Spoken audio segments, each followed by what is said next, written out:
Bonsoir, dans ce tutoriel, je vais vous apprendre à modéliser une quille sur Blender comme ceci.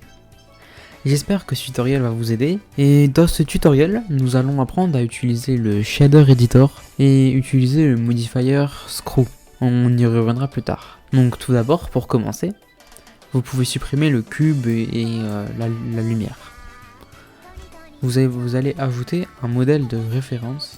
Vous allez prendre un modèle de référence que je vous mets dans la description. C'est juste une simple quille, rien de plus. Vous faites Shift A, mais image, references, et après vous importez votre image. Pour ma part, moi je vais juste glisser le fichier, ça va plus vite je trouve. Une fois votre fichier glissé, vous le retournez de 90 degrés. Vous le mettez bien, enfin c'est comme vous le souhaitez. Et là, on va commencer. Vous allez vous mettre sur la vue orthographique 1 sur le numpad de votre clavier. Et là, en fait, il va falloir installer un add-on qui s'appelle Extra Object Mesh. Parce que ici, dès qu'on va dans Add, Mesh, faut avoir le single vert. Ça permet de... vous comprendrez après.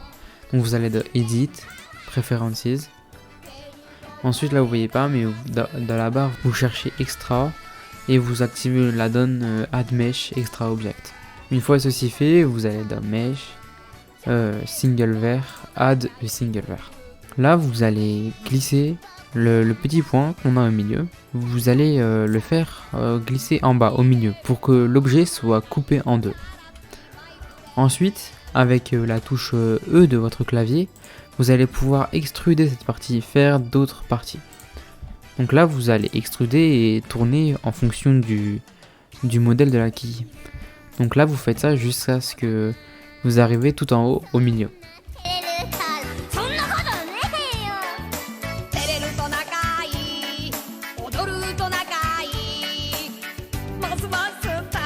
Ensuite, une fois terminé, vous pouvez repasser en Object Mode et vous pouvez voir que ça donne pas une quille pour l'instant. Mais vous allez aller dans le petit onglet, vous allez faire Add Modifier et vous allez mettre Screw. Et là, vous pouvez déjà voir qu'en fait, ça va faire un 360 de votre objet et ça va faire la forme que vous souhaitez. Donc là, en l'occurrence, je voulais une forme comme ceci. Bah, j'ai eu une forme à peu près comme je voulais. Après, une fois ça ajouté, vous faites Apply. Et là, vous pouvez ajouter un modifier qui s'appelle Bevel, le mettre à 0.019. Parce que sachant que ça peut varier en fonction du temps qu'on le met. Et donc, ensuite, vous allez ajouter un Subdivision Surface. Et vous allez le mettre à 2. Comme ça, et vous faites Shade Smooth. Comme ça fait un peu d'un lissage, on peut dire. Une fois ceci fait, vous pouvez passer en Object Mode, en Edit Mode, et vous passez en mode Wireframe en haut. Et ici, vous pouvez voir que là, on va appliquer les textures. Et donc, ce qu'on veut, nous, c'est la petite texture rouge qu'il y a ici, et l'autre texture blanc en principalité. Donc là, en fait, on va transformer en appuyant sur CTRL R. Vous le descendez jusqu'ici. Ensuite, vous sélectionnez la partie là. Vous la descendez jusque là.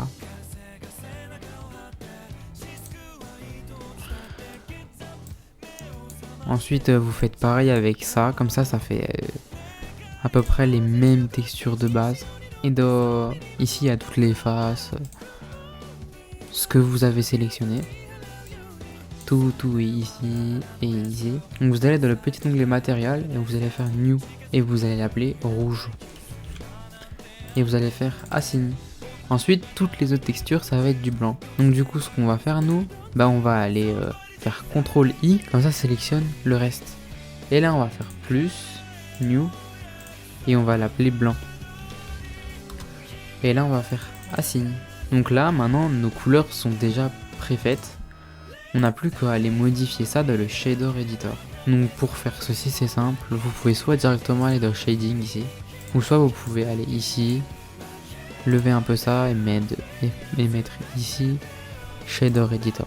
Et là ici, on va déjà commencer par la texture rouge. Donc vous pouvez voir qu'il y a ça qui est apparu. Et nous, on va faire une vraie texture rouge. Donc là, on va ajouter un mix shader. Ça va permettre de mettre plusieurs textures en quelque sorte. Donc on va l'ajouter. Donc on va pouvoir ajouter d'autres principes LED BSDF. Donc là ici, on choisit la couleur qu'on souhaite. En l'occurrence, c'est un rouge un peu de ce style. Pour ceci, en haut, on va mettre le truc transparente BSDF. Et là, on va venir appliquer des textures que je vous mettrai en description, bien sûr. On va les mettre, ça va être des empreintes de doigts, que ça se voit un tout petit peu, mais ça va donner du réaliste, qui va beaucoup aider, on va dire. Donc là, on cherche notre texture, on l'importe. On la met à roughness. Comme ça fait une sorte de... Ici, on peut voir un peu la différence. Ensuite, on va ajouter un color ramp. Ça va permettre d'accentuer ou pas la texture.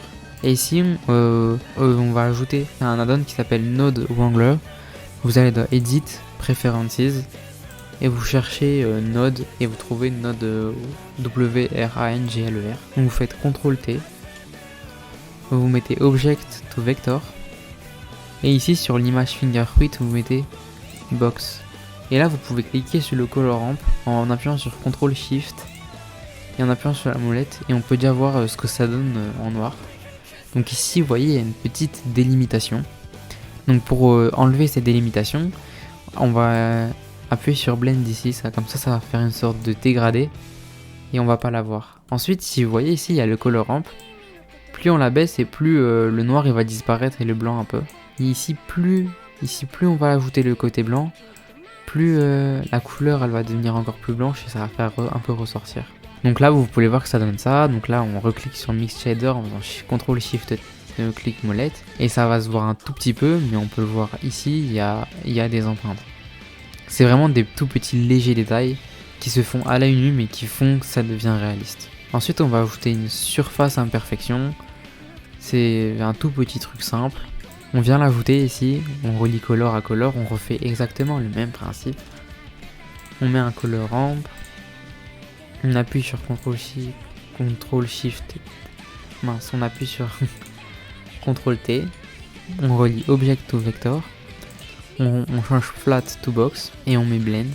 Et là on obtient ça et vous réglez un peu le color ramp comme vous le souhaitez, c'est vous qui voyez.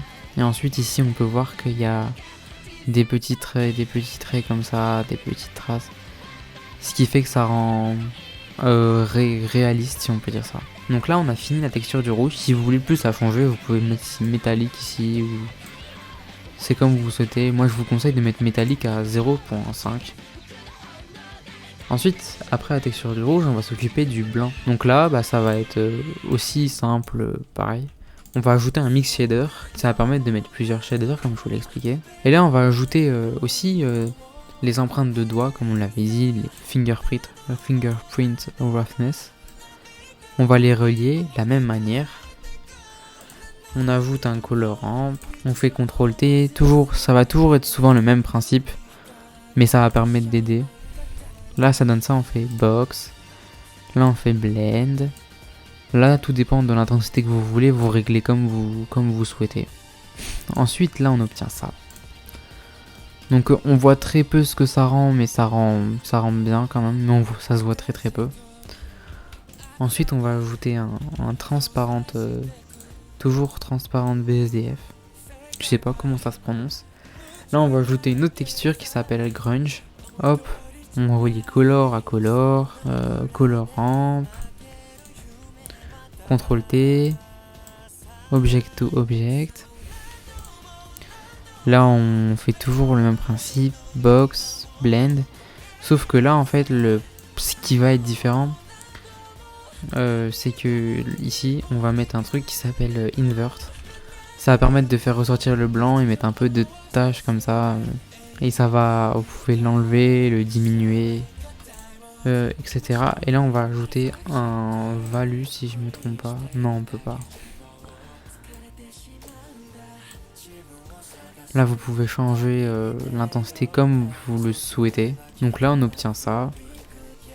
Ici dans base color, vous mettez la couleur que vous souhaitez. Si vous voulez faire une quille bleue, vous pouvez.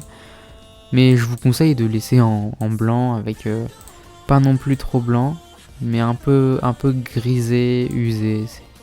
C'est vous qui voyez après. Et ici dans Mix Shader, vous pouvez changer l'intensité. Donc là, on a terminé les textures de notre quille. Donc on peut remettre la timeline. Et on peut voir que pendant l'instant, ça va donner ce rendu. Et donc du coup, là, ça sera la fin de la première partie. Parce que oui, il y aura plusieurs parties. Là, on a appris à modéliser une quille. Mais sur la deuxième partie, on va apprendre à faire plusieurs quilles.